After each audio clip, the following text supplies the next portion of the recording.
रायगड समुद्रात बोट बुडालेली आहे। ही दृश्य सध्या तुम्ही साम टीव्हीच्या माध्यमातून पाहू शकताय। सध्या बोट बुडाल्यानंतर बचाव कार्य हे युद्ध पातळीवर सुरू आहे।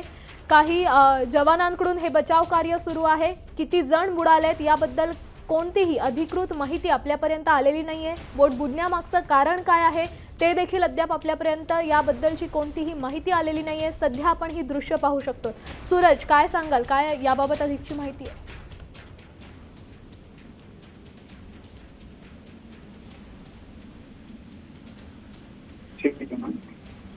सूरज, पुन्हा एकदा आपल्यासोबत आम्ही संपर्क करतो आहोत। ही किती वाजता बोट बुडालेली आहे आणि यात किती नुकसान झालं याबद्दल काही सांगू शकाल का? निश्चितप्रमाणे ही सकाळी 9:30ची घटना आहे।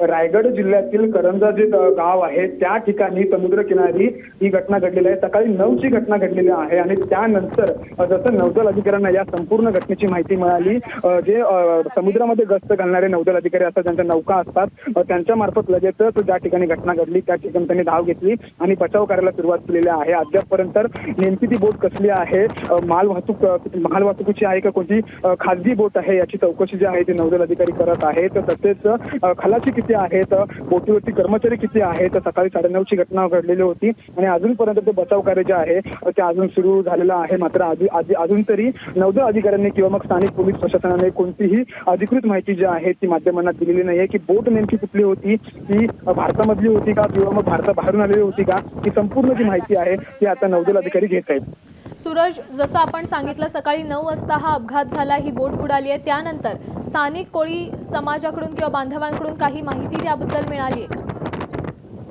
अद्याप तरी स्थानिक रहिवाशांकडून किंवा स्थानिक जे कोळी बांधव असतील करंजा गावातले त्यांच्याकडून तरी ही कोणतीही माहिती मिळाली नाही की ही जी बोट आहे ती आमच्याच गावातली आहे किंवा आमच्याच कोळी बांधवांची आहे, अशी कोणतीही माहिती जी आहे ती स्थानिक ग्रामस्थांनी देखील दिलेली नाहीये। मात्र ही बोट जी आहे ती प्राथमिक जी माहिती मिळत आहे ती ही बोट जी अनोळखी आहे आणि त्या अनोळखी बोटीचा अपघात जो आहे तो करंजा येथे समुद्रकिनारी लगत या समुद्रामध्ये झालेला होता।